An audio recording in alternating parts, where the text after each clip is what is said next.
And really to do this in the way people think of, like, the aliens are sending, that it's such a trivial, such a trivial thing to visit another solar system. The aliens send, ships all the time to pick up random rednecks and stick things up their butts. To get to that level, what you're talking about is something where you're transcending the speed. Like, nothing else makes sense. Hello, everyone. I'm Brian. And I'm Mike. We're experts in some things, such as IT, which we'll probably never discuss. We're published authors with over 20 books. Wait, we are? Which ones did I write? We're musicians who played on albums and TV. And developers who have written software used by literally millions of people. Wait, really? I have? Over the years, we have had in-depth conversations about everything from theoretical physics to the nature of consciousness. to why Marvel is way better than DC. Is it, though? And we thought maybe you'd like to listen in. Trust us, we're really interesting people. And smart. And don't forget good looking. And we're effing up the ineffable. So this week we are going to discuss, really it was supposed to be about UFOs, but I think we got into this. We've actually, this is spoiler alert, we've done this once before and had all kind of technical problems because Adobe can't make software that doesn't crash. And so we're doing it again, but we found out last time when we did this, it was supposed to be about UFOs, but we never really got past the Drake equation and the Fermi Paradox. So that's probably what this is going to be about, is kind of the vastness of space and, why that's neat and cool. And at some point we'll probably do the UFO thing because I think it does deserve its own podcast. Yeah, it does. But, one of the quagmires I ran into, and it's kind of the reason we ended up not doing it last time. One of the quagmires I ran into trying to research that was just that it's very hard to find reputable information when you start looking about information on UFOs on the internet.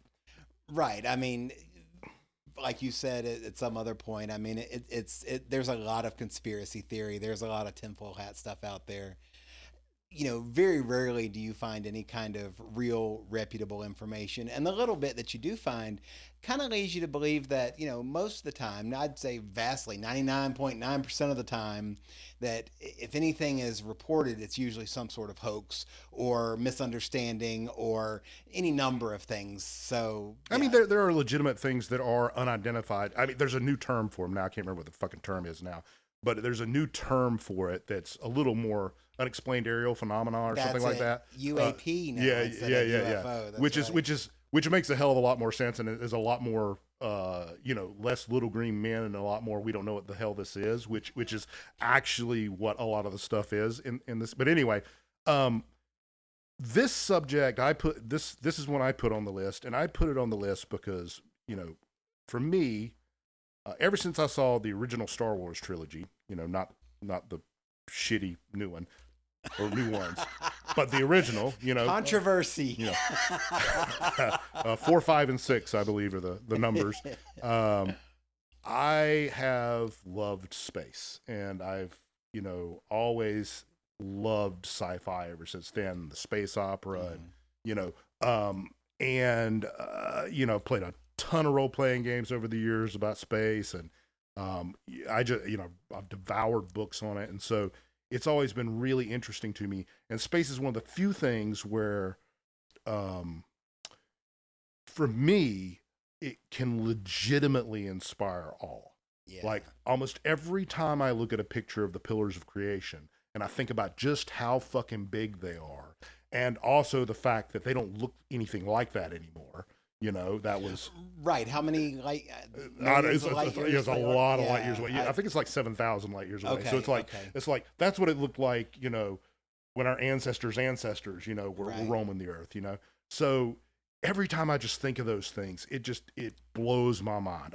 It's just impossible for me to even conceive of the size of Jupiter, much less the sun, much less the Pillars of Creation. So. Yeah, I remember reading The Hitchhiker's Guide to the Galaxy, and I mean, I've always loved sci-fi too, like you said. And I remember like standing out on my porch one day, and I was a teenager, I think.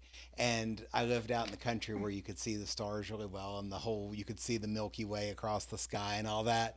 And I just remember like being in that mindset of, man, there's got to be some way to get there. Like I just, and you get older and you learn a lot, and man, it's pretty hard to get there. But that kind of wraps us into this whole conversation Right. of, what is there?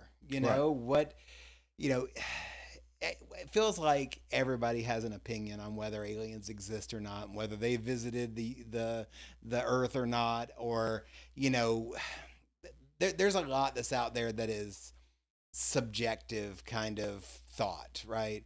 But there are a lot of objective ways that people have tried to find to figure that out, or posit various uh,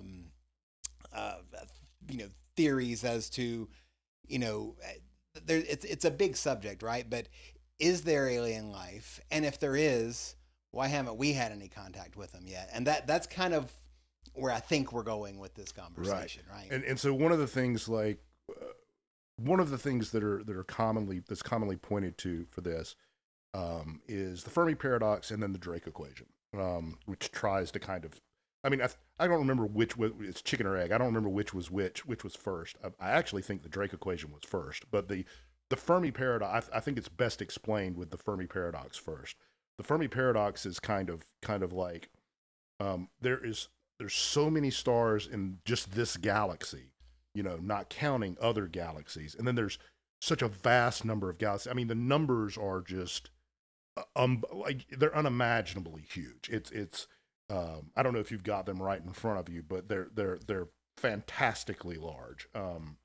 Yeah, I mean, generally you hear something like there's 100 billion stars in the Milky Way, and then there's roughly 100 billion galaxies in the universe, and however many zeros that ends up being. Right. It's huge. And even if it was, a tenth of a percent of those stars had any kind of habitable planets, that's still in the order of millions of planets that should have life, or something like that. So then the Fermi Paradox says, okay, so if that is so likely, then why don't we have any evidence of it? Right. And so the Drake equation kind of tries to put an actual number on this and tries to give you an idea of, and it's a bunch of assumptions and a bunch of estimations. Well, the Drake equation is not necessarily the assumptions; it's the numbers you plug into it. That all the little variables. Right, and a lot of people will have various ways of trying to figure it out. So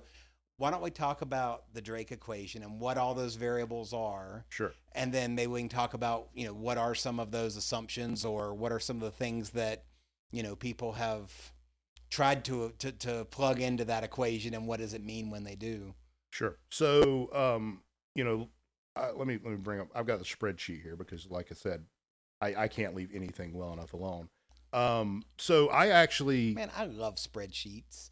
I'm being serious. Like, I mean, and this is as an aside, but I make a spreadsheet for everything. And yes, I know I'm a nerd, and that's okay. But like, spreadsheets have got to be one of the greatest things that mankind's ever invented. Yeah, if you like numbers, like spreadsheets are kind of your jam, right? Like, I mean, I've played, honestly, this is one of the things people like to throw at a lot of the games I like to play. I like to play really big, complicated strategy games, and one of the things reviewers commonly like to say about those is about when they think they're bad is that it's a spreadsheet in space or whatever.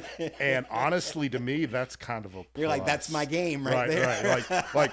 I like lots of numbers, and I like, really complex formulas going into them. So, well, I hope we do a show on video games sometime, because we don't necessarily like the same genres of games, right. But I think we both like the same level of depth in games and the amount of thinking and planning that you have to do in some of those games. Yep. So that'll be interesting to talk about. But anyway, I took us down a weird path. That's okay. So the Drake equation has a lot of different pieces to it. I've kind of simplified it a little bit because I think I think the way it's termed in a lot of ways is not great. And one of the things it does, like it has this whole section where it talks about the star generation in the galaxy and all that kind of stuff, which I think we can kind of just dispense with, because back when he wrote the equation, they didn't have a good idea of how many stars there actually were in the galaxy. And they definitely didn't have an idea of, I mean, that was before the, what is that? There's, it's not the deep field, but there was a essay of the universe and solar background radiation where we got a really good idea of how much matter there actually is in the universe. So now we have a pretty good idea of roughly how big the universe should be, the observable universe, which he didn't have. We do, except of course, like, what is it? Something like 60% of that we can't explain because it's dark Right, matter. right. It's dark matter. Which, right. So, but anyway, so I kind of broke this down into a number of different pieces. There's a planetary fraction, which is basically it's supposed to be the fraction of solar systems that have planets. But what we have found since the Drake equation has come out is that most systems actually have planets, and quite a few of them seem to have multiple planets. So at least what we would call a planet. Now, planet is kind of hard to define because it really comes down to it's a gravitational body that's large enough to like clump itself together, which kind of includes planetoids above a certain size. well, and I'm just going to say that's making a big assumption, because the only stars that we have been able to look at and see whether they have planets or not are stars that are in our general neighborhood of our arm of the Milky Way galaxy. We don't really know in depth whether other stars and other galaxies, whether we are typical or not compared to the other galaxies. That's true, but we also don't have any real reason to suspect we're not typical. Well, no, you're right. You're right, but it's a small sample size, I guess, is what I'm saying. Yeah. So, what I'm trying to explain though here is that in the Drake equation, it's a sub one number, right? And I'm saying that there is reason to believe it might be a above one number, right? That I don't think the range is really from 0 to 1. I think there's a good case to be made that it could be north of 1. That basically you could have more than one planet on average per solar system. That's a possibility. Yeah, I mean, and I don't want to parse numbers too much into this because, without somebody seeing the spreadsheet, it can get really dense. Which I'll post the spreadsheet. I don't have any problem with that'd be great. But my understanding, and again, that we get into the Drake equation, I just want to make sure we're working from the same basis, same foundation. Right. But in the actual Drake equation, there are two variables that are there. And first of all, just for anybody that doesn't know what the Drake equation is, it really is like 7 variables, 7 things that we plug numbers into, and it's a percentage. Each one of those is a percentage chance of that thing happening or existing or however you want to call it. Right. And 2 of those, one of them is the percentage of stars which have planets, which it can't be over 100%. Right, because that would be every star has planets. And then another one is for those stars that have planets, how many planets do they have that would be in a habitable zone? No, I think that's a percentage too. I think it's just is there a planet in the are there planets in the habitable zone? It says it's the average number of planets that can potentially support life per star that has planets. So that would be the suitability fraction. So yeah, I mean, like again, I don't think the way they're termed is great. Like the kind of and I kind of got into the planetary deep into the weeds without actually explaining this, but it's basically the fraction of systems that have planets times the fraction of systems that have planets that are suitable for life, or the fraction of those planets that are suitable for life, times the fraction of those planets that actually had abiogenesis, that actually had life form on them, times the fraction of those that actually developed intelligent life, times the fraction of those that actually graduated into what we call advanced technology, times the fraction of or basically times how long that advanced technological civilization lived in kind of number of years, which kind of gives you a number of civilizations that should be around or should have formed, that reached a technical level that we could at least detect, through some kind of radiation, some kind of electromagnetic radiation, Right. whether it be light or radio waves or whatever it happens to be. Right. So what a lot of people have done over time is tried to figure out how to estimate each one of those variables, Right. and come up with, theoretically, you put you put accurate numbers in, if you have them, into each of those, and you'll come up with an estimate of the number of civilizations that would exist today at this point, in the universe that have reached that level of civilization and are Right. currently in it. Right. And it's interesting because getting those numbers right is obviously the hard part. Right. And there are a lot of people that have taken different approaches to that. I've got a couple of those here. I know you've got some theories as well, numbers that you would plug into that. But I'll just start with, one of the ones that seems, I don't want to say it seems to make sense, but it at least goes along with the evidence we have, which is none, right? And it's called the rare earth hypothesis.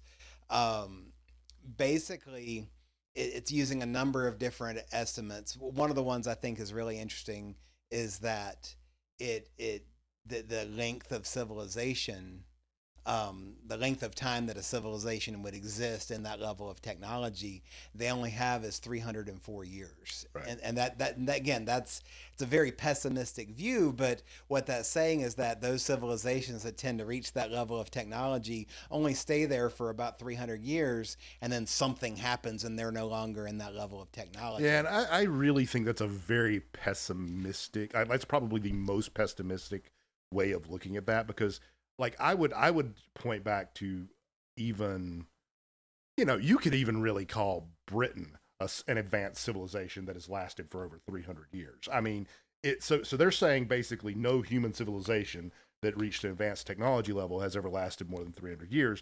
That's kind of putting a cutoff on advanced technology. No, it's not saying none have. It's saying the average number of years. Oh, I see what you're saying. Yeah. So, I mean, some have only lasted much less than that, and others may be rare but last longer. But the average number of years would be 300. Yeah, So, I mean, it also it depends on what you define as civilization too, right? Well, like when a civilization fails, it doesn't go all the way back to caveman usually. It can, but Right. it doesn't usually. Right, but is it that there's a lot of supposition here, right? But is it that they nuke themselves to oblivion? Is it that they overcrowd themselves until they're wiped out by some pandemic, or is it that there is some other thing that they evolved to?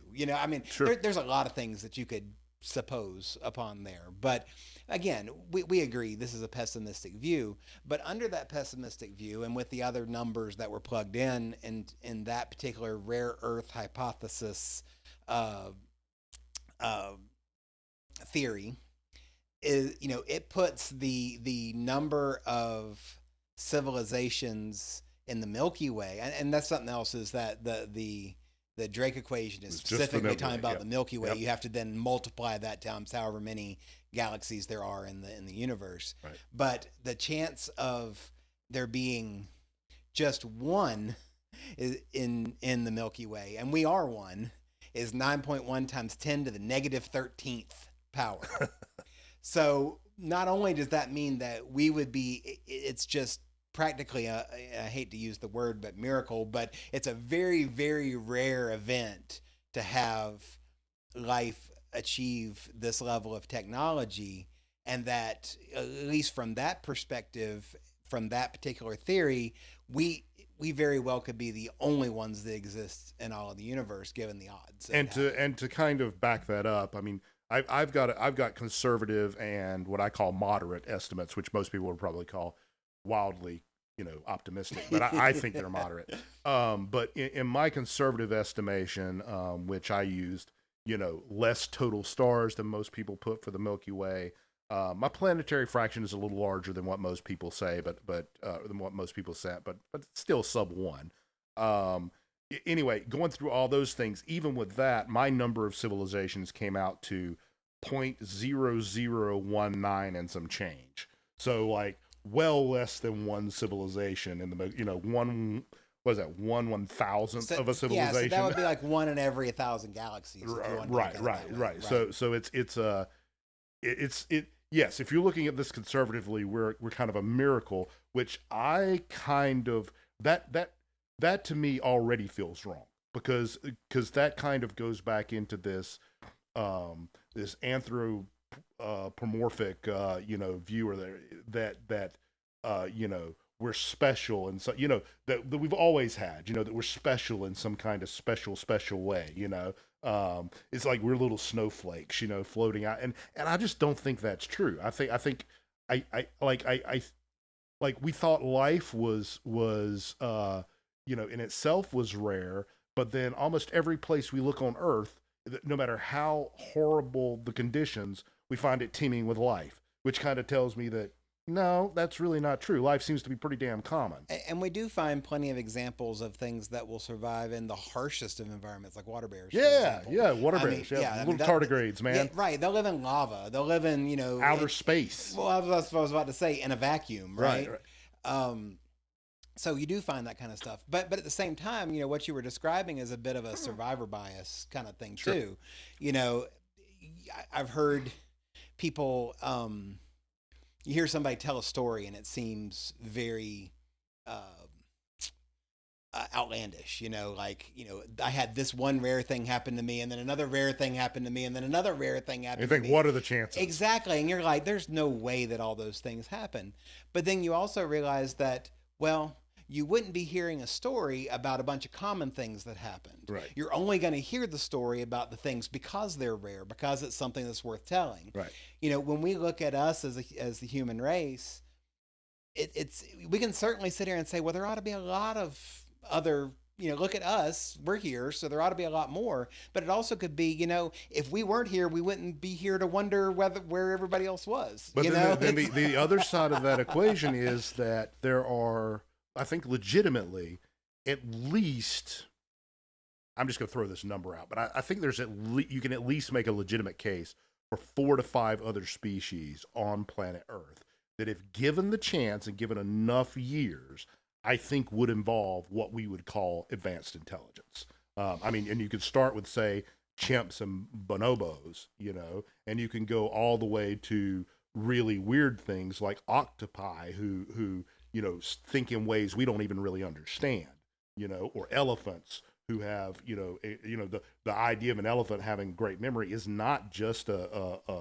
wives' tale, like they really do. Or dolphins who are tremendously smart. I was going to say dolphins, but it goes back to the Hitchhiker's Guide to the Galaxy thing. I really wanted to go there. But like some of these animals have learned to, like, you can kind of point to them and say, in some ways, they're kind of already seem to be smarter than us because they've learned more of how to communicate with us than we've learned how to communicate with them. Like we've taught dolphins how to communicate with us in using different types of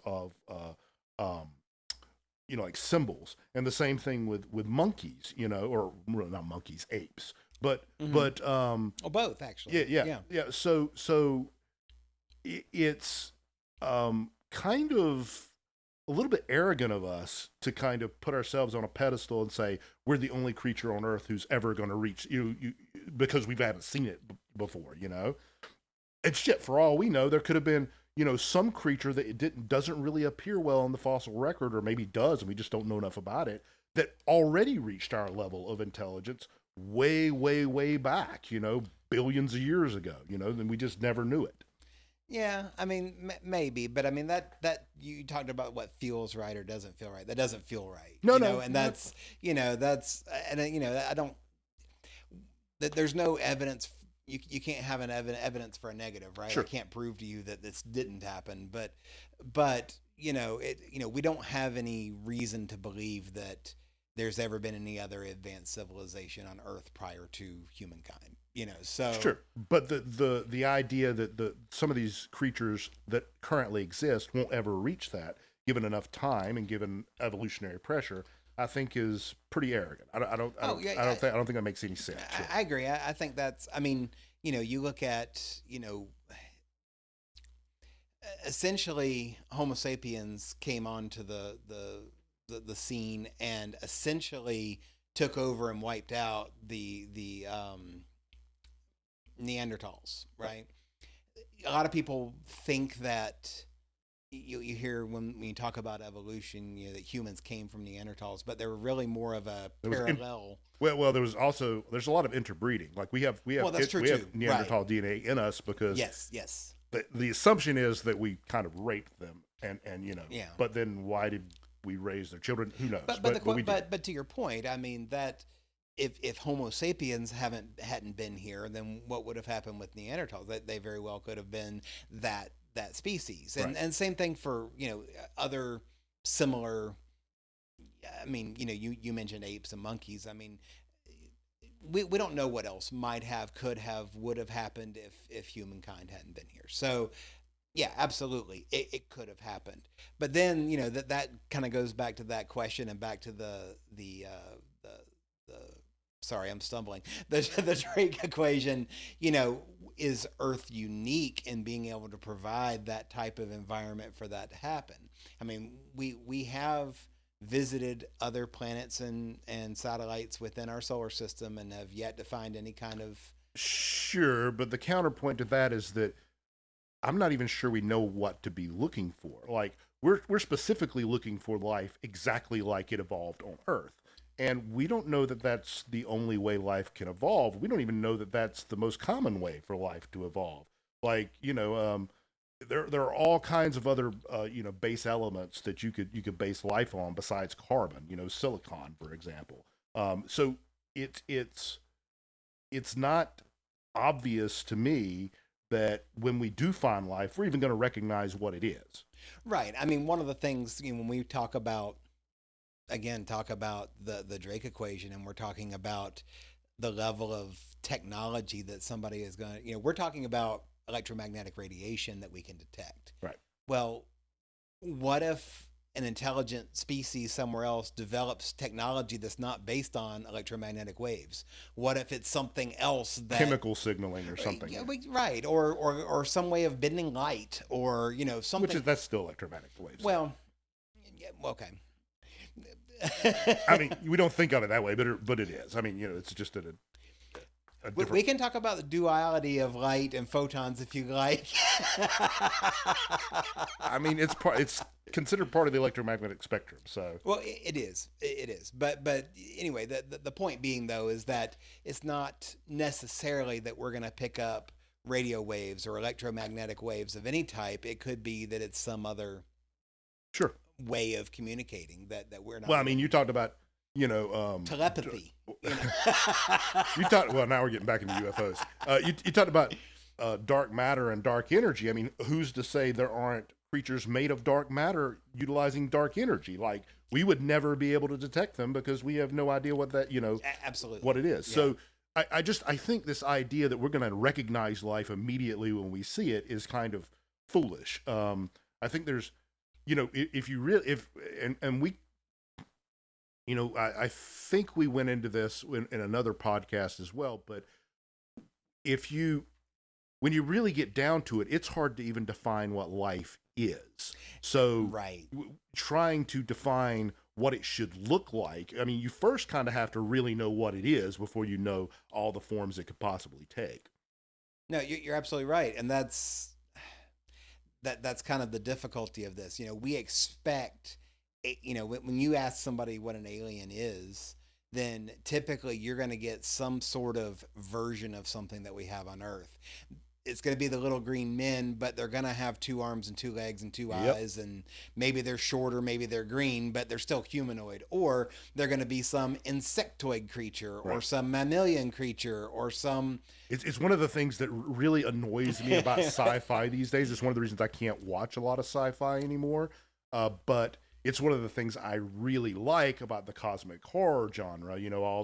All the H.P. Lovecraft stuff, because that really does get into that. Like it really is things that you can't really understand, and that's what makes it so believable. Is that if when we do finally meet aliens, I think there's a very good chance that we're not even going to recognize that they're aliens, and even if we do, I think there's also a very good chance that if they're smart, hopefully they're smarter than we are, they won't actually show their true form to us, because it's probably going to be incredibly repulsive in ways we can't even really describe. Right. Yeah. I mean, but there are certain assumptions that we can make, right? I mean, we know that anything that's living on a planet of sufficient size to support life, and I'm putting air quotes here about what life is, but it's going to have gravity, so they're going to have some structure of a body that's going to be able to support living on a planet with gravity. So that means that you can't just be an amorphous mass. You've got to have some some structure to your body, right? They're living under the same physics, you've still, those types of things, as far as we know, don't change as you get from one planet chemical to the next. processes and all that kind of stuff. Exactly. Yeah. I mean, there's a lot of things that we can assume, but it's almost as big as your imagination as to all the things we don't know about it. Even if you pause it and you just say, okay, I think life is going to be, I think life is always going to be at least RNA based, and it's always going to be roughly the same, right? Even if you assume that, I still think there are really good candidates for where life might be in our own solar system in ways that we don't. Just because we haven't seen it on Earth necessarily doesn't mean it's impossible for it to exist in that environment. Well, sure. I mean, and there's still a lot of places to look in our solar system. Oh, right. And we haven't even looked into the best ones yet, really. Exactly. I mean, like like Enceladus Europa, or Europa. Yeah, either of those. It's like the Jupiter might be the best place to find life just because it alone provides so much energy just in the radiation that it reflects out into space, mm-hmm. And the warping its gravity does on its moons, that that might alone be enough energy to cause life to evolve. So, I think we're a little short-sighted on how likelihood life is in a lot of these equations.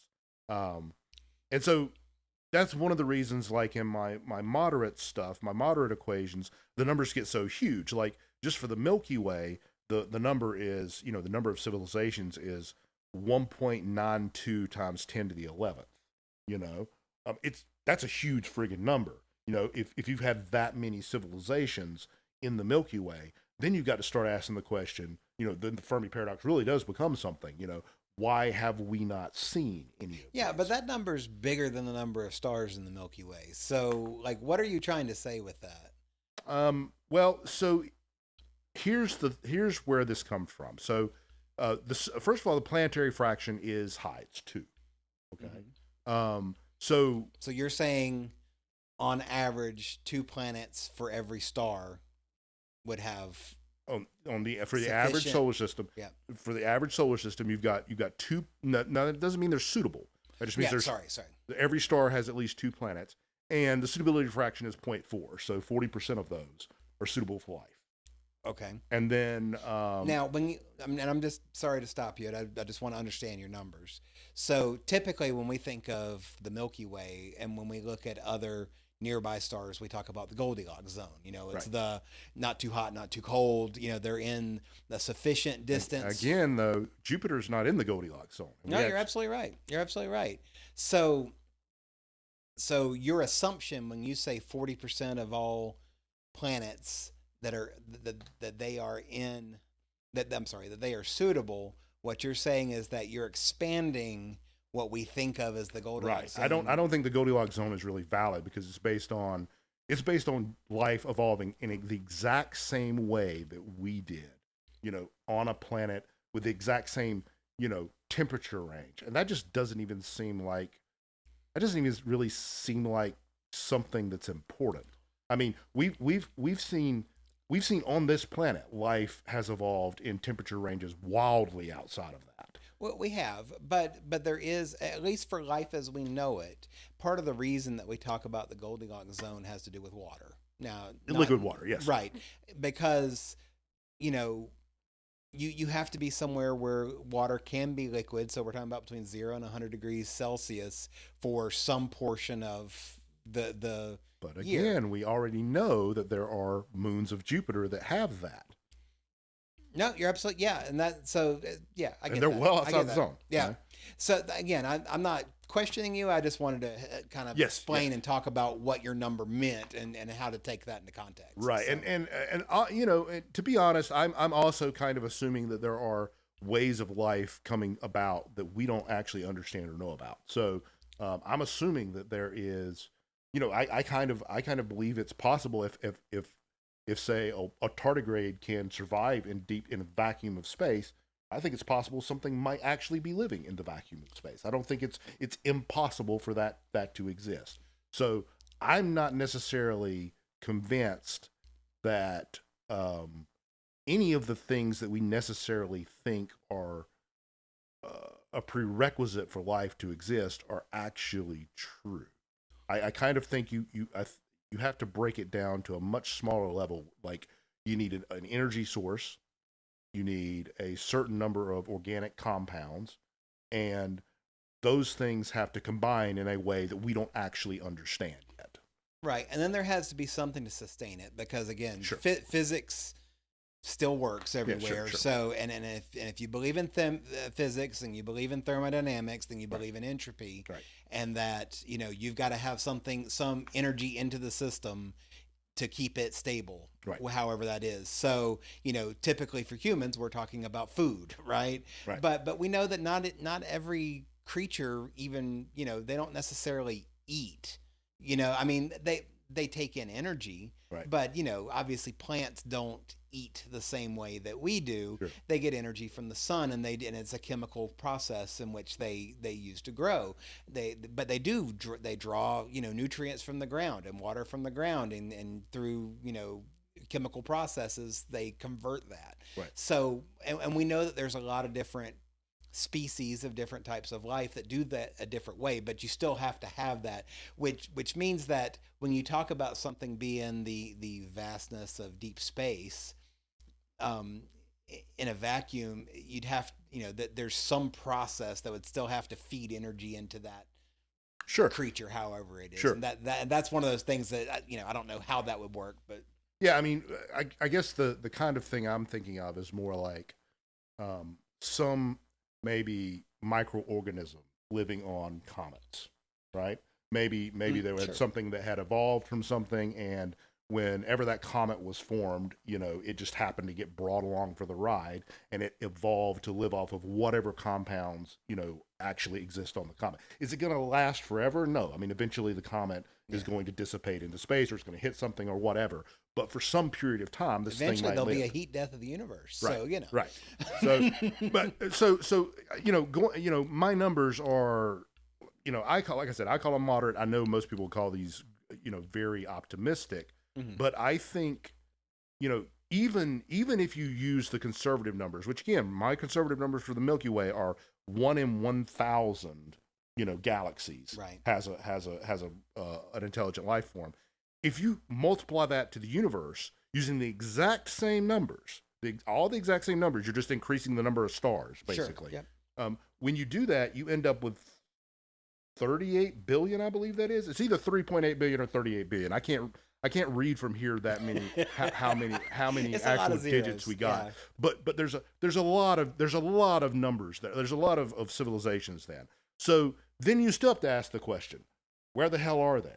And I think when you get into that, you start actually getting into something that's much more interesting, and that is the absolute vastness of the distances we are talking Yes. about, and the impossibility of going past the speed of light.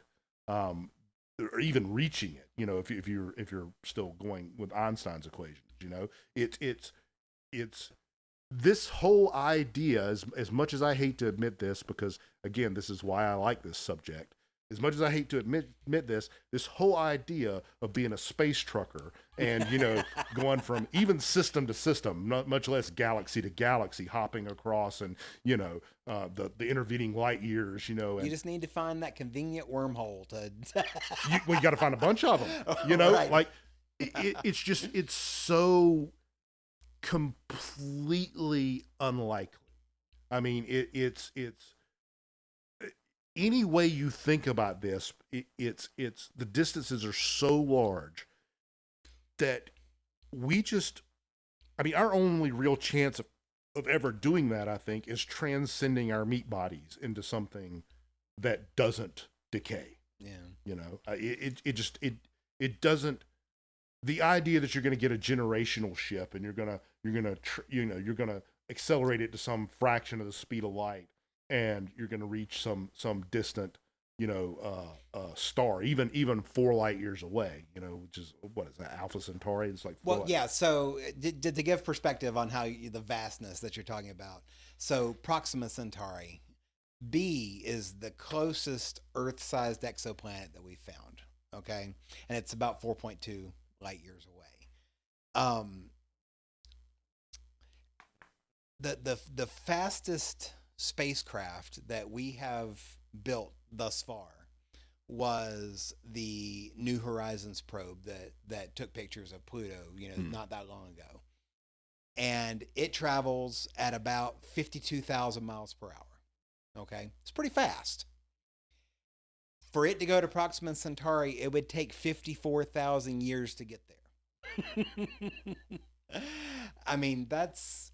And I don't know what it cost to launch that probe, but it was at least in the hundreds of millions. Well, I mean, it was. Keep in mind, we're talking about a small probe. Yeah. This isn't something that's big enough to put people on it. Right. And it's small so that it doesn't require as much fuel and, you know, all those types. I mean, and you know, if once you have people, then we talked about sustaining them. You got to have food. You got to have water. You got to have oxygen.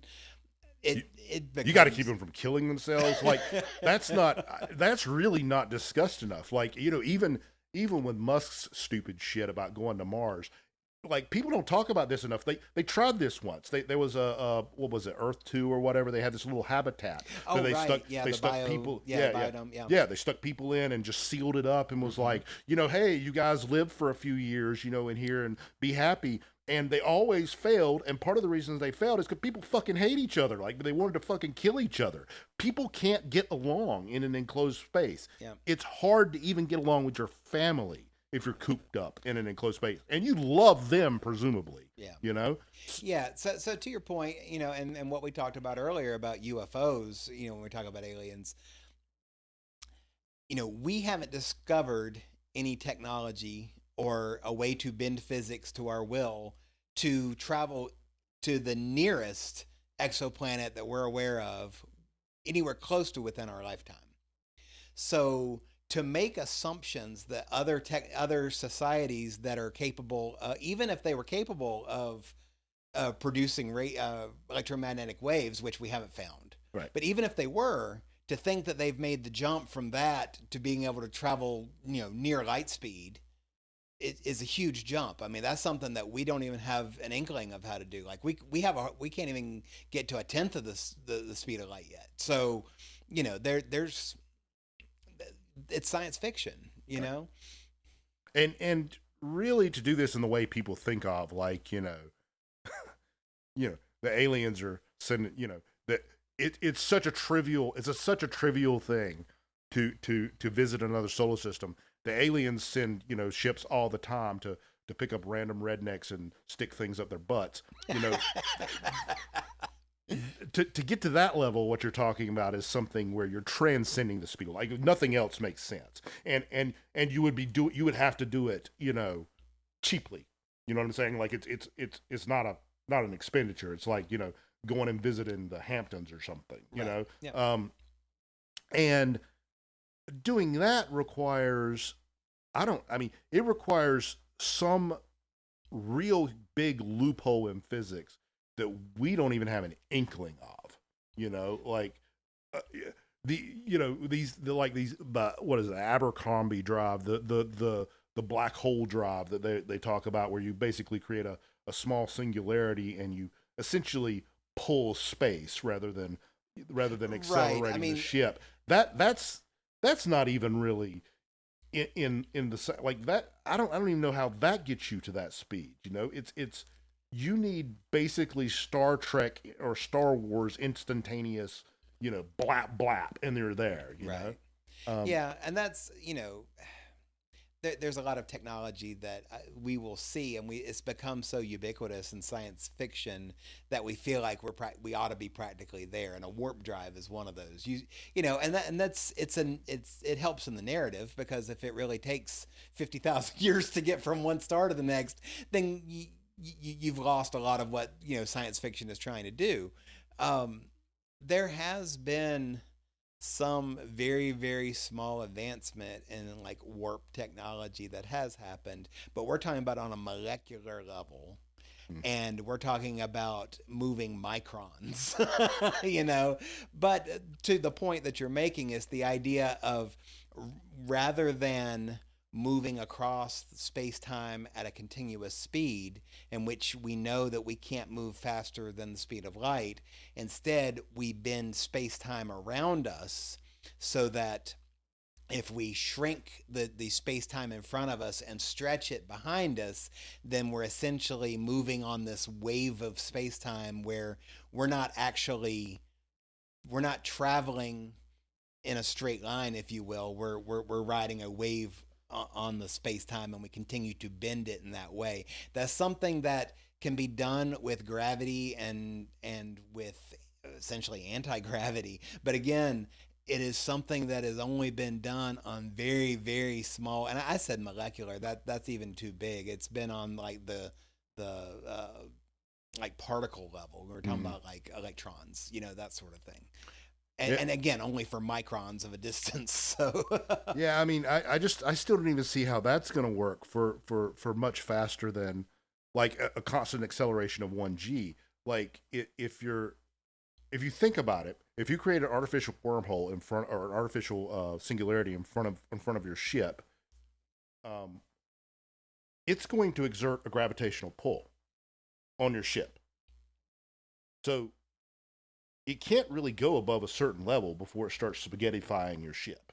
Right. So, by the way, I love that term.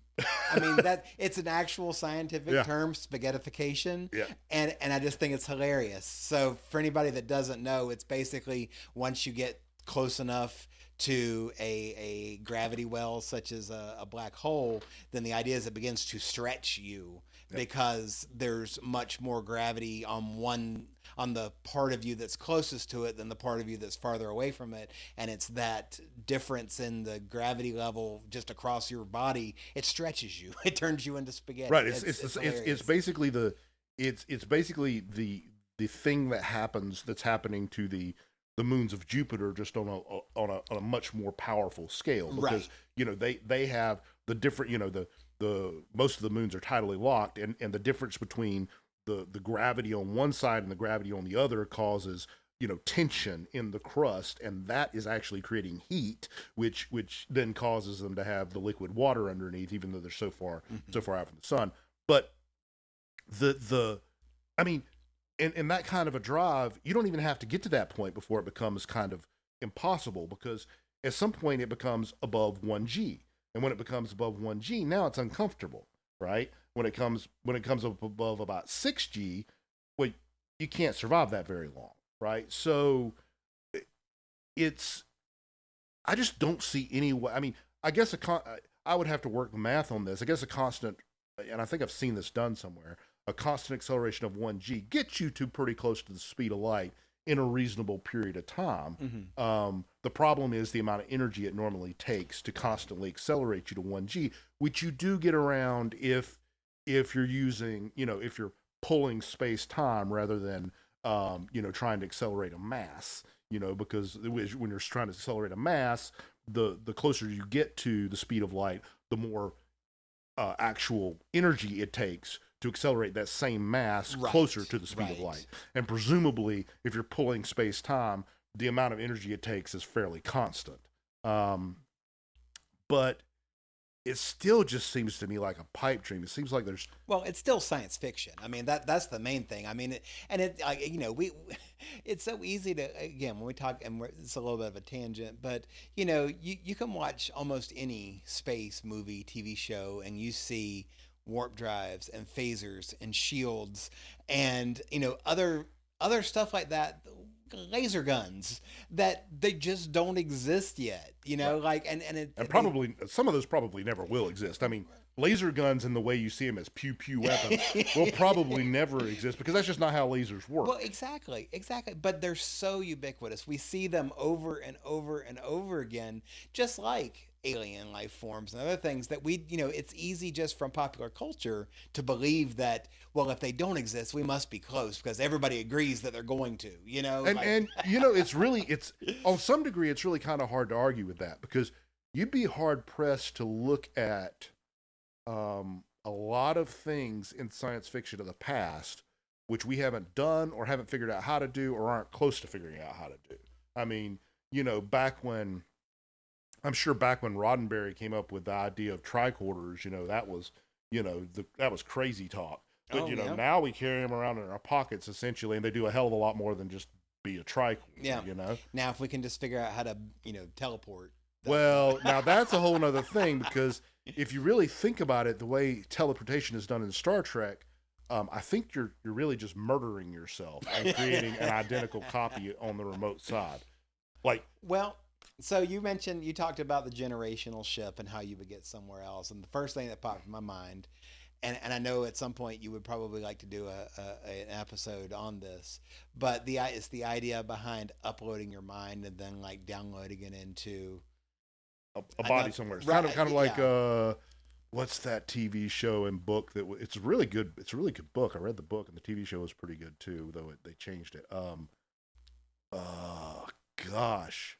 It'll come to me. Okay. Anyway, there was a whole series on this where that was how they space traveled. Is they essentially beamed. Was it the Travelers? No, it wasn't Travelers. Okay. Travelers was time travel. No, this was anyway. This was Kovacs was the name of the main character. Oh, okay. Takeshi Kovacs. Okay. Anyway. They basically, since you can beam light at light speed, right. that they transferred the information at light speed. So it might take 4 years for you to get to whatever star system you were going to, but then they just grew you in a vat, basically, right. With using that information.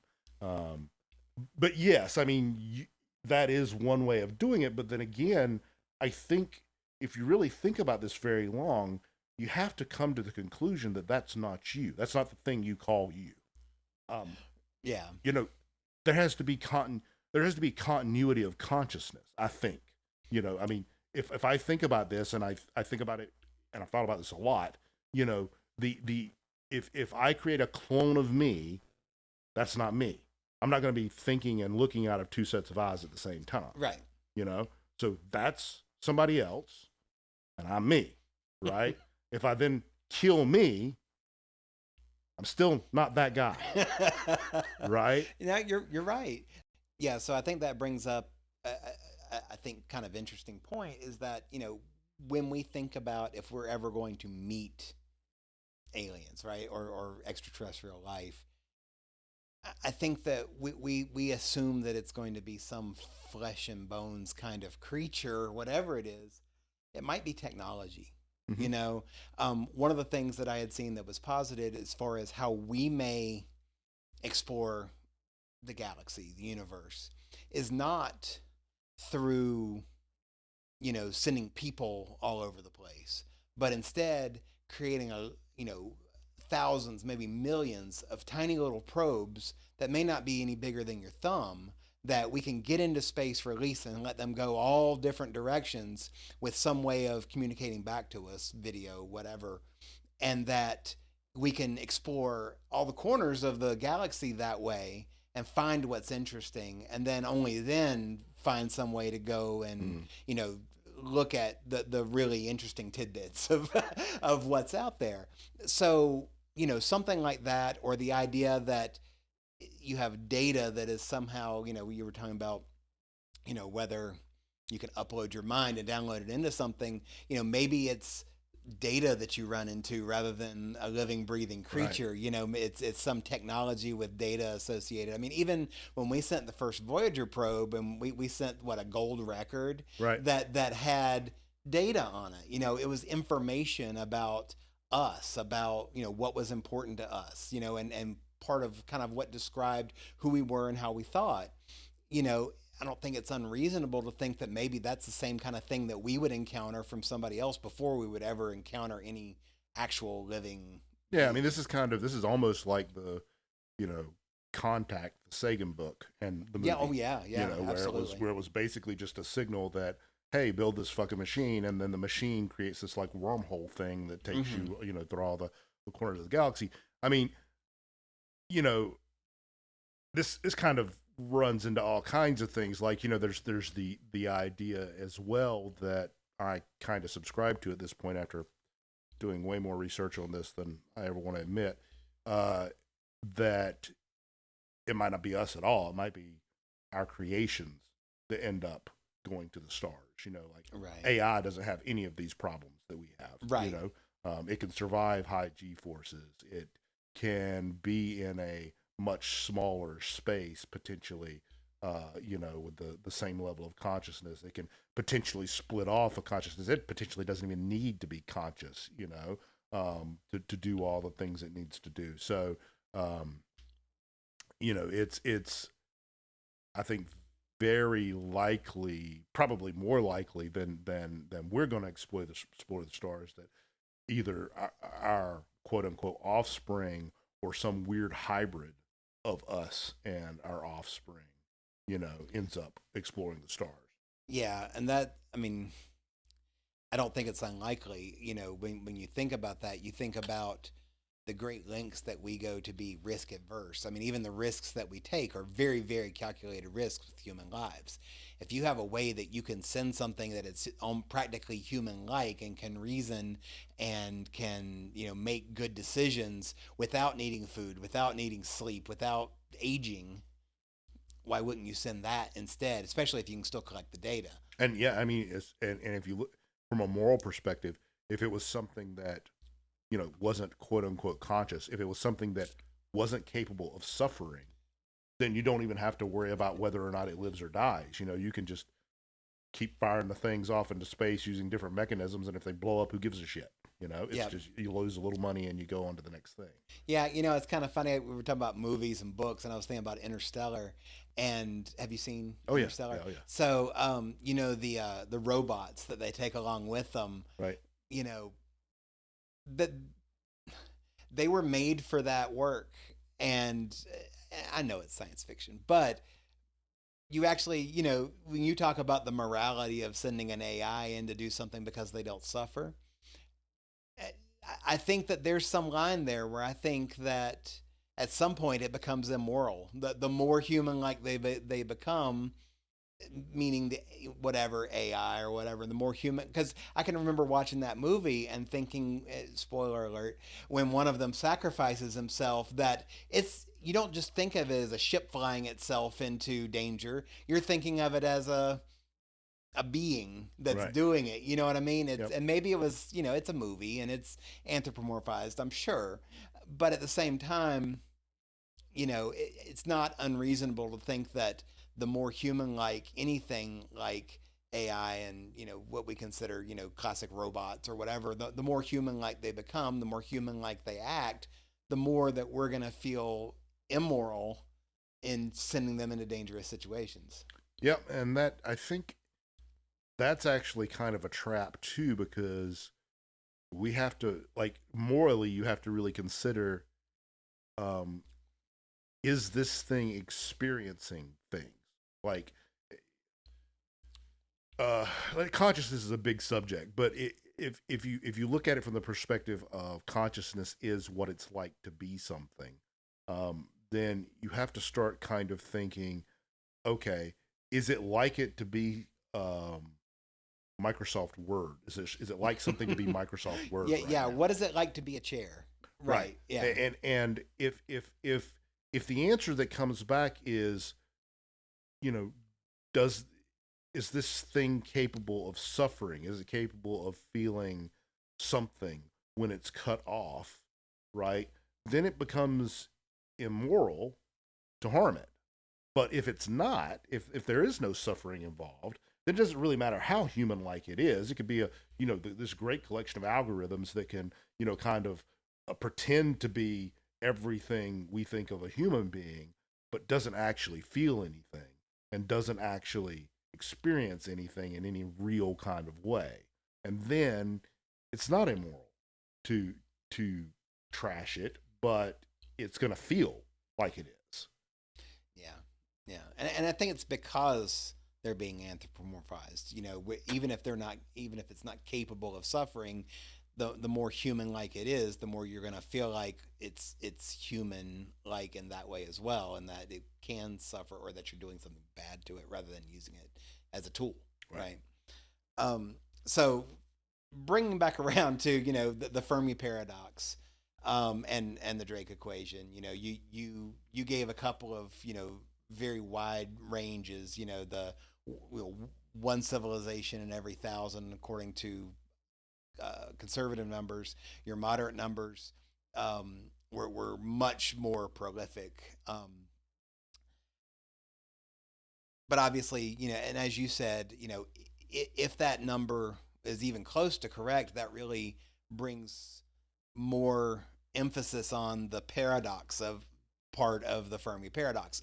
If life is really that rampant in our solar system, I'm sorry, in our galaxy or in our universe, then why haven't we seen any of it yet? Why have we not experienced it? One of those things that we talked about is, maybe it's not. Maybe we're just really rare. Maybe that's just not the case. There's some other theories that are posited out there for the to answer the Fermi paradox. None of them obviously are proven, but it's just different. And I just wondered if we could go through a couple of those, sure, and talk about what we think about them, right? So, one of them, and I think this is interesting because we have another episode about this, is talking about mass extinctions, right? So we've had 5 mass extinction events that have happened, potentially a 6th that we're embarking upon now on the Earth. And it could be that the fact that we've been through these extinction events, and because of the things that have occurred to cause the 5 that have led up to this point, have actually worked as a filter. Yeah, they call it the great filter. Exactly, it's the great filter that the humankind that we have today that has developed the technology that is required to communicate, like we're talking about, that we may not have ever existed if the fact that we hadn't had this great mass extinction that wiped out all the large beasts like dinosaurs and things like that, to allow mammals to kind of take over the earth. Maybe that great filter is an idea that it's a kind of an extension of when we talk about it being rare, but in this case we're talking about it being rare because it was a unique set of events that has caused that type of technology or civilization with that level of technology to ever exist. Yeah, I think that's probably a huge part of it.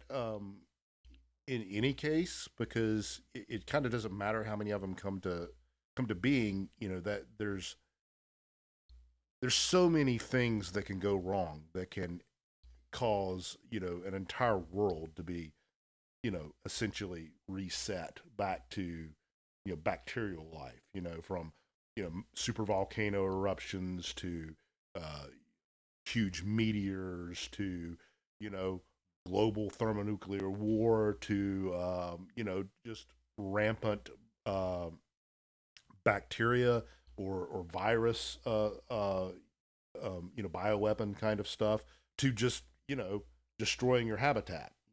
There's all these different things that can go drastically wrong, and not even counting things like AI, that can go drastically wrong. And so that's going to be some of it, but that is kind of taken into account in the Drake equation with the maximum lifetime of the civilization. That is kind of what that is for. Well, it is, and it's also the number of civilizations that ever reach that particular that level of technology, because many of them would die out ahead of time, like you said, from a super volcano or whatever. And then one of the other things that you just talked about is that it's called the Gaian bottleneck, which is basically just saying that too many bad things happen while you're evolving to ever get to that point. That just to get to emerge quickly enough to be able to survive those types of events is rare. Right. And that maybe that's the case that again, mammals were not the most dominant kingdom on Earth before one of these mass extinctions. It wasn't until we were like little rat-like things, right? and it wasn't until the large reptiles were all gone that birds and mammals tended to take over more. Another one that I thought was just kind of, I almost want to say funny, but I know it's been posited in science fiction before. They call it the Great Silence, but the idea is that advanced civilizations just don't reach out to somebody that's as insignificant as us. It's kind of like we don't try to communicate with ants. We just stomp on them when they're in our way. Well, there's also the XKCD view on that. They had a really good cartoon where they were talking about the Fermi Paradox. It's like, well, so why aren't there any other civilizations reaching out to us? And it said, well, how it's kind of like you're in a deep, dark sea, and you don't see a lot of things, advertising their presence. And it showed like a picture of a shark floating around the sea.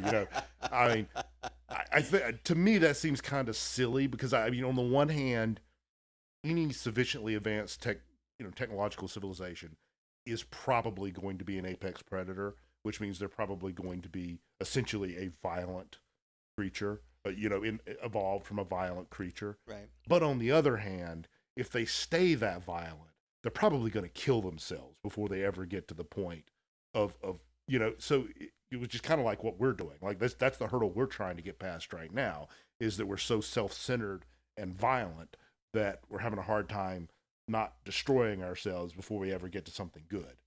Yeah, I mean, so this is kind of an aside, but you think back to the Cuban Missile Crisis, and I guess it was 60 something. Yeah, early 60s. Yeah, I don't remember what year, but we were on the brink of nuclear war. It's before my time. I wasn't born yet. You weren't born yet, but there were decisions that were made that kept us from going over the brink.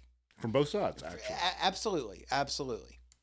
But it was one of those points where our whole civilization could have veered in a very different direction based on just a few almost decisions. Did. It was kind of interesting that on both sides of the coin, it was the single leader that kept it from going there. It was like everybody under both of them were saying, no, you got to do it. You got to kill these fuckers, Right.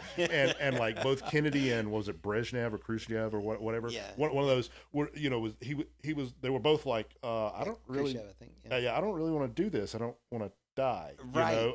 Yeah. And so, anyway, it was very close. I think it was a lot closer than we knew about until about 20 years ago. So. Right.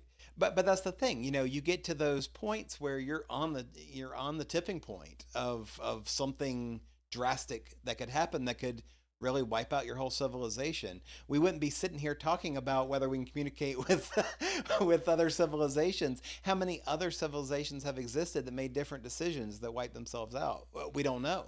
Well, I mean, we're very close to the point now to where, almost anyone can. This is something that's kind of interesting, but almost anyone can wipe out the human race, because we're at the point to where we can do biological engineering. Genetic engineering is almost to the point where you can do it in your home, and chemical engineering is already there, and there are already AI algorithms. There was a scientist I heard talking about this on one of the podcasts I listened to, but he was talking about how just as as a goof, like they've been using AI to try to find new basically antitoxins, right, for various toxic chemicals, right, Okay. and just on a goof, one of his postdocs asked, "What if we told the AI to make something that was toxic? What do you think would happen?" I said, "Give it a shot." And so they ran it for like 4 hours, and it produced like 30,000 compounds that are insanely lethal. Like they're all just like world-ending Right. kind of compounds. And he was like, "This is the most terrifying thing I've seen in my entire career because you can make these things without any knowledge. All you have to do is feed the AI this, and then feed that to another machine, and it will make the compound." And the first time you get a terrorist who really doesn't care, who truly believes, hey, I need to just wipe out the entire world, and that's their ideology, and they have the wherewithal and the money to do this, and it's just going to get cheaper year after year. We're in a place to where that can just happen. It's the whole thing. We're so interconnected now that you put 2 or 3 people on an airplane, and the next day it'll be all over the world. You won't be able to stop it. So Yeah, scary stuff. And, delivery to the entire world, of course, is complex. It's not. well, not But the entire connected world. Not Yeah. Of course there's going to be places in Africa and middle of the South America and things that aren't going to get it, but it's so easy to get it to every first world country anyway, and get it so widely dispersed. I mean, COVID showed us that. Oh, It's yeah. almost impossible to stop once it gets started. Well, so I mean that just goes back to that plugging in that number into the Drake equation. How long do these civilizations last before something happens, right? Right. And you develop technology. Technology is developed in parallel. We're not developing technology for communications and ignoring technology in other areas. And in some of those, unfortunately, it's we've also got more advanced at bomb making and at chemicals or genetic splicing and chemical warfare and all these other kind of things we know how to do so much better than we did 50 years ago. And Right. you have to kind of trust at some level that the people that have that knowledge are not going to put it into action in some kind of bad way. Well, I think the problem with this is that Malevolent. That was the word I was looking yeah. for. The problem with that is that we're getting to a place to where, like, it's really information control is what keeps that from happening. Like, even right now, like, building a nuclear weapon is not super complicated. The problem is, there are some very hard problems that you have to solve, like how to build the explosive lenses, and how to enrich your fuel. And those things have been solved, right? And they were solved in the '60s, so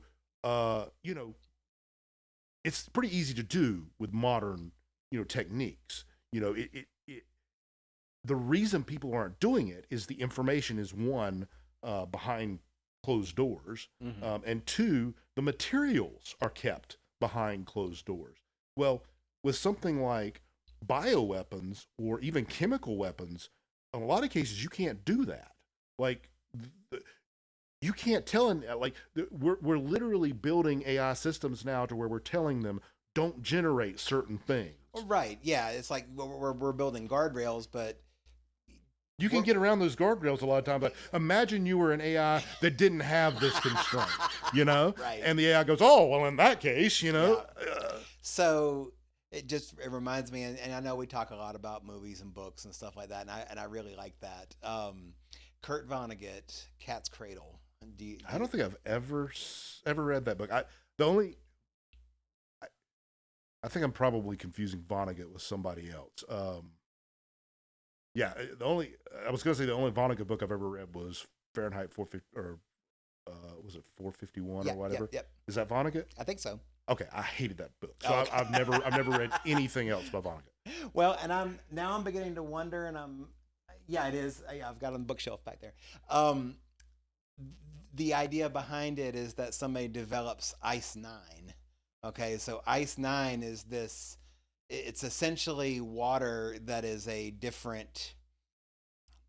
It's a different chemical compound of water is basically what it comes down to, that freezes at normal like room temperatures.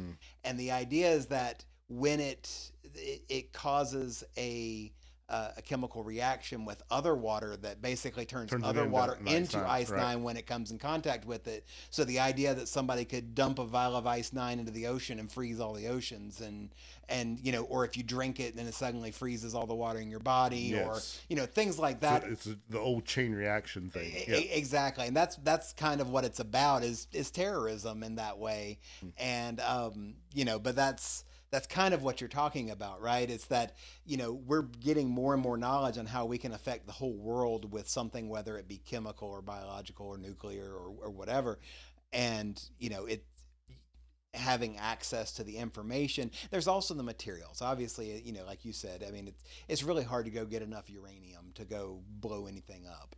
And of course, there's needing to be able to handle it safely so that you don't, you know, kill yourself in the process. And But if you've got someone who actually doesn't care about that, no, right? but what I mean is kill yourself before you're able to Yeah, build the thing. But you know, anyway, that does kind of go back to what we were talking about, though. It's like, do those things happening, whether it is self-harm or whether it's other things such as, you know, super volcanoes or you know, runaway greenhouse effect, or other things that happen from an atmospheric level that kill off species before we ever interact with them. You know, that's one of those things.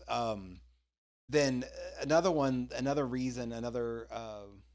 possible reason for not ever, you know, an answer to the Fermi paradox is that we're just early birds. That, you know, or we're too late. Like that's the other one. You could be, we're way past. Maybe, but you know, according to this one, Dr. Peter Bruzy, I kind of like the name. You know, 92% of all the planets that will form in the history of the universe have yet to form. We're in the first 8% of all the planets that'll ever form in the universe. That's kind of hard to believe, to be honest with you. Well, but I don't know. I mean, you think about all of the nebulae that are out there, and there are, you know, star factories, you know, that are constantly happening. You've got supernovas, and you've got new stars that form, and the disks that go around them, and the planets that eventually form from the debris. And that's going to happen over, I don't know the number. I just know that, you know, the heat death of the universe is something like, you know, quintillions of years in the future, right? I mean, when you look at the entire history of what has happened and what will happen in the universe, you know, if you look at what scientists believe is the end, the eventual, you know, expansion and heat death of the universe, we're still in the very first period of that entire, you know, length of the Sure, but I mean, we weren't particularly early. I mean, just I had some numbers on this. Like for example, the oldest second generation stars are about 13 billion years old, which means the oldest planets are about 12 billion. Mm-hmm. Now the solar system is only 4.6 billion years old. Right. So, yeah. So you've already got like 2 times the length the solar system's been around. Oh, absolutely. It's happened. Yeah, and we're certainly not the oldest solar system or oldest galaxy. Yeah, absolutely. There are plenty that exist today that existed, but you know, in a point where they should have developed faster than us if they had the right conditions. The point just being that if it's really rare, if there's only going to be, say, 10, you know, species that ever develop in the universe, we might be the first. Well, I mean, 10, if there's or honestly, you know, if there's only going to be 10 that ever develop in the universe, I think there's a really, really good chance they'll never find it. Oh, right. Yeah. Because they're just like, again, this is back to the distances. Like these distances are just they're literally inconceivable. You cannot wrap your head around them. They're too big. Oh yeah. You know. So the last two, and I'll just go through them quickly. I think we're getting probably, we don't want to get too long-winded. So, in all seriousness, you and I used to stay up and talk for hours and hours and hours about this kind of stuff. So, one of them is, what we've already talked about. Maybe we just don't know what to look for. Life as, is not as we know it. We're looking for A and it really looks like B most of the time, And then the last one, and this is kind of interesting, I know you and I way back in the, I guess it was early 2000s, maybe, late 90s, that we had the SETI applications where you would run them SETI on your at home, computer. yep. Right. And the idea was that they were collecting all of this data from, pointing radio telescopes at different points of the sky and just listening. And then they would, had this program where you could download software and you could process some of that data at home and you could actually see, what it was processing. Well, SETI, which is the search for extraterrestrial intelligence, they've been around, for 30, 40 years now, doing this very thing. I mean, not always just downloading applications as a screensaver on your computer, but they've been, looking at, radio waves at different parts of the sky for a long time. But even doing that, they haven't even scanned the bounds of our own galaxy yet. Like, the actual idea that they can scan the entire universe is you used the word inconceivable earlier. I thought of The Princess Bride, inconceivable. Anyway, but the idea that, okay, part of the reason that maybe we haven't found any yet is that we've just scanned such a small percentage of everything that's out there to listen to. Well, not to mention that, we might not even recognize it if we saw it. I mean, we don't know what they're sending, right? Sure. I mean, our what we're actually looking for is kind of a repeating signal, which we actually have found a few of those. But most of the ones we've found have been from natural phenomena, things like pulsars, where there are a few, though, that are legitimately questionable. Like, we literally don't know where they came from. And in some cases, they couldn't be verified. In some cases, they never repeated. They happened once and never repeated again. But even assuming we got something sending out one of those signals, there's kind of a bubble you have to imagine around our solar system that only goes so far. Mm-hmm. Like, our telescopes are only large enough, and the signal is only going to be strong enough to where it can only come from so far away. I mean, at a certain point, like when you start talking about signals from other galaxies, you basically would need something that's pumping such an enormous amount of energy out that it is like, a pulsar or a quasar or something, where it's just an obscene amount of energy being sent in one direction, right? And so, when you talk about like what most people think of, or at least what I think of when I think of, oh, we're looking for something from SETI, is I think, well, what about the kind of the passive emissions, right? Like, we've been releasing radio waves into space since, Hitler, right? So, at a certain distance, that's going to be detectable from Earth, right? It depends on the size of the apparatus and the efficiency, and whether or not they're focused in on that specific frequency and all this kind of stuff. But at a certain distance, it isn't. Kind of at a certain distance, the signal to noise ratio is the signal basically becomes noise. Right. If you think about old televisions and you had the rabbit ears on top of the television, you're trying to pick up your local TV station. Well, we're showing our age here. Yeah, exactly. And, but pre-cable, and way pre-streaming. And, if you were close enough to the broadcast tower, you'd get a pretty clear signal. But the further away you were, then you would get more and more of the static, the white noise that would come, because it's trying to piece together what's there, but it's an incomplete picture. Right. The further away you get, the more static there is. We when we look at everything that we've gotten from SETI, then we get a lot of static. But like you said, the signal to noise ratio, it could be that the signal is so weak that it's indistinguishable from the noise. Right. So, and how far away does that have to be? I mean, I have heard.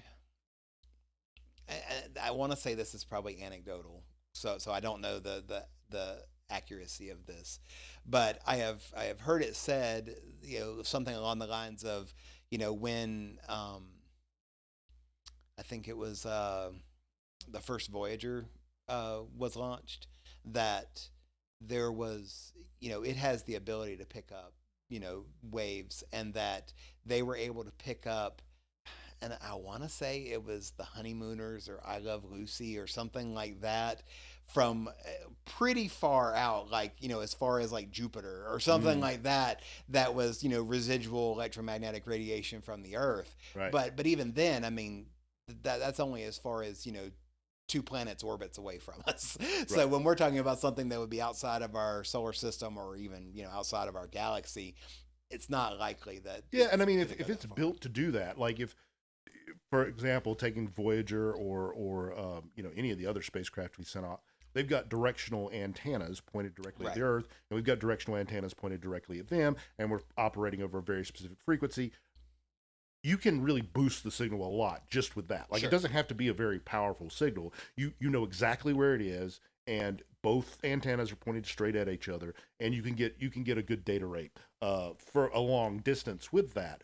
But that's assuming a lot of things. I mean, if you're thinking about that, you're trying to say, okay, this other alien civilization has pointed an antenna directly at us, Right. and we pointed an antenna directly at them, and now we're trying to communicate. Like, there's so many different stars we could be trying to do that with. It's the chances are just astronomically slim. Well, and the other thing too, when you talk about that, it's not just directionally; it's also, you have to think about frequency and amplitude. You have, typically when you are communicating with somebody else, when you think about radio waves or television waves, you switch it to a specific channel, and that channel is picking up waves at a particular either amplitude modification or frequency modification, AM and FM, right? And we that even if you have your radio on, but you don't have it tuned to the right modulation, to you're not listening at the right frequency, Right. then you're still getting nothing but static. So it's like it's almost like, you have to negotiate some protocol to communicate. So, even then, even if they're directing something directly at us, if we don't know exactly how it is that we're supposed to be listening, we still miss it. And again, even if we get all that right, if they're using a complicated enough, signaling algorithm, we might not even recognize it as a signal, right? It might look like it might literally look like noise to Right. us, So it's. I think ultimately what you come down to with the Fermi Paradox is it's a numbers game, and the numbers are very, very big, like or very small, depending on Right. your perspective. The the chances of all of these things lining up just right to where you're going to find some other civilization are so infinitesimal that it's just really unlikely. Well, right. And then, obviously we talked about, you're trying to give your best educated guess as to the accurate, putting in accurate numbers into the Drake equation. And, one thing that I read said that, there have been Monte Carlo simulations done of, the best, I say best again with air quotes, but, the most educated answers to each of those, and each of those variables in the Drake equation. And even doing that with the Monte Carlo simulation still comes out to numbers that are factors of 100 apart from one another. Right. So I mean, it still comes out to really, we don't know. We try to make our best educated guesses based on what we do know, and over time we do get more accurate in some of those variables. Sure, like we've learned, a lot about planets, how many planets Right. there are potentially in the universe. Yeah, when that was created, we had never even had any evidence of any exoplanets. We assumed that they were out there, but we had no evidence they existed. Now we have evidence of thousands of planets that exist. So. Right. In fact, we have, I believe there's a project called the Habitable Planets Project. I believe there's now something like 650 that are supposedly habitable. You know, they're in the Goldilocks zone and they're the right size that we've discovered. So that's kind of nuts. You know, we went from not knowing anything to, you know, 20 years ago to now, you know, we've got 600 of the things, you know, that we might could live on, you know. So not that that's really likely, but anyway. We just got to get on one of those generational ships, upload our minds, have it reconstruct our bodies. I think we have to be non-biological. I really do. I mean, if you think about this, if you land on a planet and it has evolved some kind of life, what are the chances that life isn't going to either immediately consume you or you immediately destroy it? You know, like just for the bacteria in your body. You know what I'm saying? Like it's this is the problem of taking a species from a remote part of the world and transplanting it to another part of the world, multiplied by like 1,000. You know, this is the ultimate version of that. Of the invasive species. Right. Times a million. Yes. Right. Exactly. So it's like I just can't imagine that we would be able to survive or they would be able to survive. I think it would be like mutually assured destruction. You know, our best bet would be to go to a planet where they had all the right things and just nothing had ever evolved there. So we could kind of, you know, panspermia, seed it with life, and then maybe it has a chance. But yeah. So, I mean, I guess what it comes down to, just in conclusion, is that you and I think, believe that there's probably some other life in this universe. Sure. But whether we're ever going to have any kind of chance to communicate with any of that life, much less ever interact with it on a personal level, I think both of us probably think that's probably unlikely that that's ever going to happen. I mean, we're talking about in the history of civilization, not just in our lives. Yeah, I kind of agree with that. And I think honestly, if I'm being realistic about it, I think that's probably for the best. I don't think it would end well. I at least not without us transcending a whole lot of things that we have not transcended. I agree. I mean, if you just think about the idea of us meeting a 2-ton spider, and that's pretty sedate, you know? If we met a 2-ton spider, we would freak the fuck out, you know? Yeah. If we meet something ephemeral with a lot of tentacles, you know, like, it's horror show material. We're never going to have a peaceful relationship with that kind of a creature. Yeah, if we ever found anything that looks like the stuff that lives like a mile below the sea level in the oceans, but it just anglerfish, like big ass anglerfish, right? But it just happens to be 10 times that size and floats instead. Right. We're just gonna give up right there. Right. Like it's war, guys. I'm sorry. You might be the nicest creatures in the world. Makes no difference. You're gonna die. Or we're gonna die. One of the two. You know, it's Starship Troopers all day long. You know. But,